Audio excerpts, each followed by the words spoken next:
Hunger was a central strategy in the Nazi genocide against Jews and Soviets. Hitler was well aware of the power that lay in controlling food for a long time. The high-ranking officials of the Nazi Empire devised a macabre and inhumane plan to steal and destroy the lands and food of the Soviet Union, thus forcing its supposedly racially inferior population to die of starvation.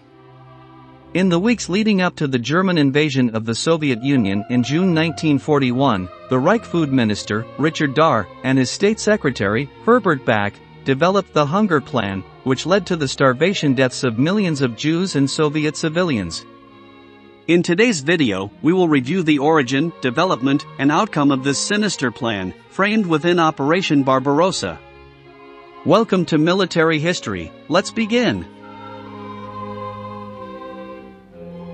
In Hitler's view, hunger and malnutrition were some of the central reasons behind Germany's defeat in World War I. For this reason, securing food for his troops became a key priority as he led his nation into World War II. A central principle of Nazi thinking was the idea of Lebensraum, a doctrine that essentially encouraged the growth and expansion of the German people and their territories. The Germanic race was viewed as superior, justifying the theft of land and food supplies from those considered racially inferior, such as Poles, Slavs, Soviets, and Jews. To succeed, they had to adhere to certain guidelines. Hitler's decision to invade the Soviet Union was his greatest gamble of the Second World War. They needed a swift victory to destroy the Soviet Union in the summer. If it was a campaign that was drawn into the winter, they weren't prepared for that psychologically, technically, or in terms of their fighting methods. As Germany planned the invasion of the Soviet Union in 1941, acquiring food for German soldiers was a central element of their grand strategy. Nazi meeting records make it clear what their expectations were for the Soviet invasion. It was anticipated that millions of local civilians would likely starve when German troops confiscated food supplies. However, this was not seen as a problem but rather the opposite. A month later, Nazi tanks and troops entered Soviet territory and proceeded with what became known as Der Hunger Plan, the hunger plan that would be responsible for the deaths of an inconceivable and horrifying number of innocents. This is a systematic, deliberate policy designed to starve the Soviet civilian population. It has been integral to military planning from the start. The Nazis were fully aware of the results their macabre plan would have. In the recovered personal diary of Hans Frank, the Nazi governor of occupied Poland, it was clear what the Third Reich thought of this atrocity. The fact that we are condemning 1.2 million Jews to die of hunger should only be mentioned marginally. The Hunger Plan was a German economic management plan, also known as the Back Plan, created to ensure that Germans had priority access to food supplies at the expense of the inhabitants of the Soviet territories occupied by the Third Reich. The plan was developed during the planning phase of the Barbarossa invasion of the USSR, which began in June 1941. Germany itself was running out of food supplies, and this was a problem faced by the various territories occupied by Germany during the course of the war. The fundamental premise behind the Der Hunger Plan was that Germany was not self-sufficient in food supply, and to maintain its military capability with the potential for victory, the country needed to obtain food from the conquered lands, regardless of the cost to the Soviets and Jews. The result was a famine designed and implemented as a rational political act for the benefit of the German nation above all others. It's worth remembering that in the Nazi worldview, Jews and Soviets were considered subhumans and had to be equally exterminated, so one could say that this strategy killed two birds with one stone. The plan as a means of mass murder was described in a document known at the Nuremberg War Crimes Tribunal as the Green Folder of Göring. There was going to be a quick victory, and then they would starve these people. First year would be 12 million, and then, quite soon 30 million people. I mean, the concept is so unbelievable, it's so horrific. But this was carefully detailed. Herbert Back and his team in Berlin. Nazi Herbert Back was the architect of the Hunger Plan, who, along with other loyal Hitler followers, including Heinrich Himmler, led the Nazi groups dedicated to securing food supplies for Germany. When discussing the plan, Back concluded that Western Russia had an excess population of between 20 and 30 million people. If this surplus population were denied sustenance, these food supplies could be used to feed both the invading German army and the German population itself, with linear and inhumane consequences for the Russian population.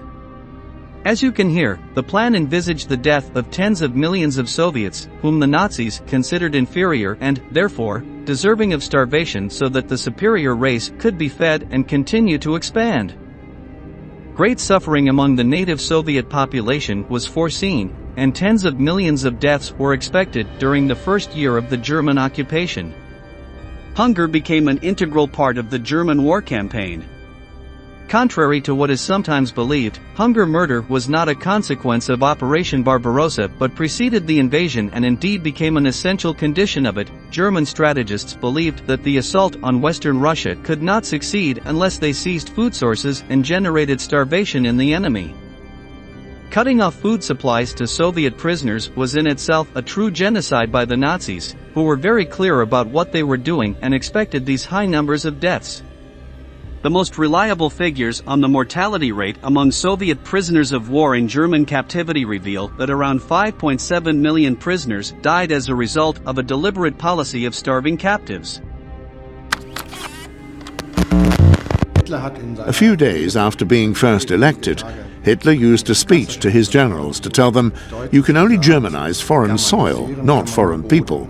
They must be replaced by Germans." So this is a phased plan, a military conquest, to be fed by the Hunger Plan, in which the Soviet urban population will be starved, and to make space then for a program of German settlement. Despite the high mortality rate among Soviet prisoners, the Hunger Plan was never fully implemented, primarily due to the failure of the German military campaign.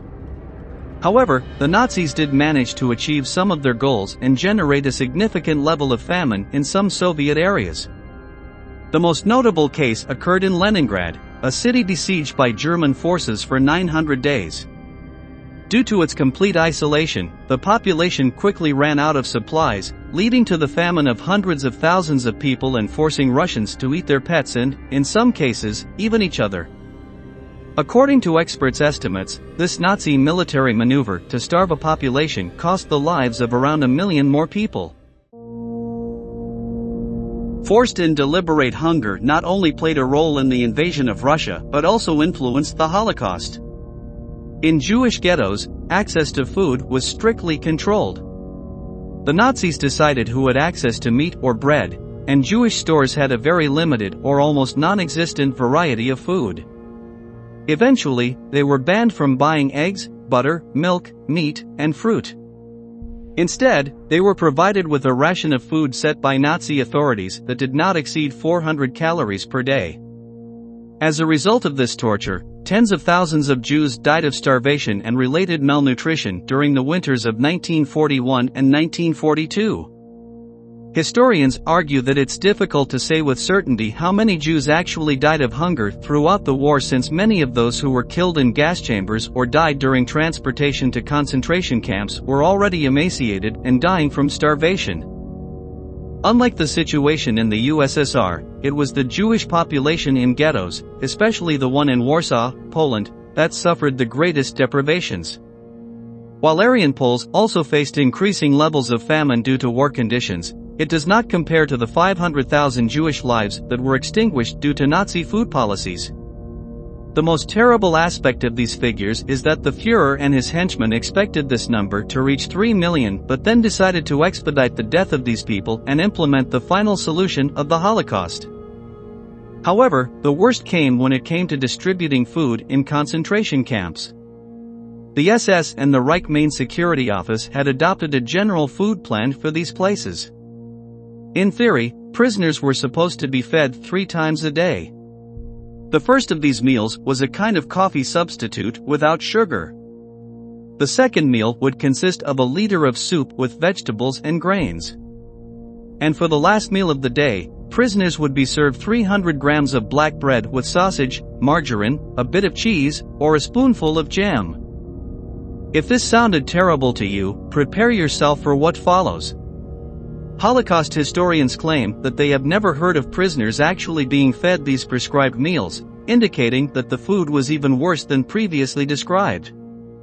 According to the testimonies of some survivors, the ration of bread for Jews consisted of barely a 50-gram slice per day. The combination of poor nutrition and hard physical labor led to emaciation.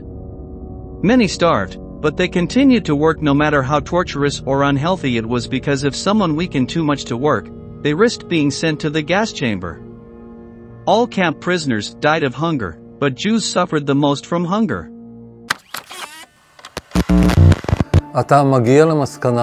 A decision is reached. The Jews must be exterminated. It was intended that many should die through hunger, deportations, and work to the point of exhaustion. The genocide perpetrated by the Nazi regime during World War II, not only in the camps but also targeting the local population of Eastern Europe, materialized in the daily food ration allocations. The numbers in the records of the Third Reich clearly expose the racism and sectarianism that characterized this ideology. Considering the minimum to cover basic intake needs, the following percentages speak for themselves. 100% of the diet was covered for Germans, 70% for Poles, 30% for Greeks, and only 20% for Jews. As the war progressed, needs increased, so the percentages decreased, reaching a meager 7.5% for the Jewish people, a number that predicted a slow and painful death. The inhumane treatment received by the millions of captured Soviet soldiers, civilians of the same nation, Jews in ghettos and concentration camps due to the hunger plan is unimaginable. In the frigid Soviet tundra, no prisoner camps were prepared. Prisoners were simply left out in the open surrounded by barbed wire. Sinister Nazi guards enjoyed watching prisoners fight when they threw them a few loaves of bread, a sadistic image that was repeated in ghettos and camps across Europe. It is estimated that the hunger plan, despite not fully achieving its goal, cost the lives of more than 7 million people who died as a result of a systematic plan that literally starved them to death. So we come to the end of this terrifying and cruel story. Please leave your thoughts in the comments below. We thank you for staying until the end and look forward to seeing you in the upcoming installments of Military History.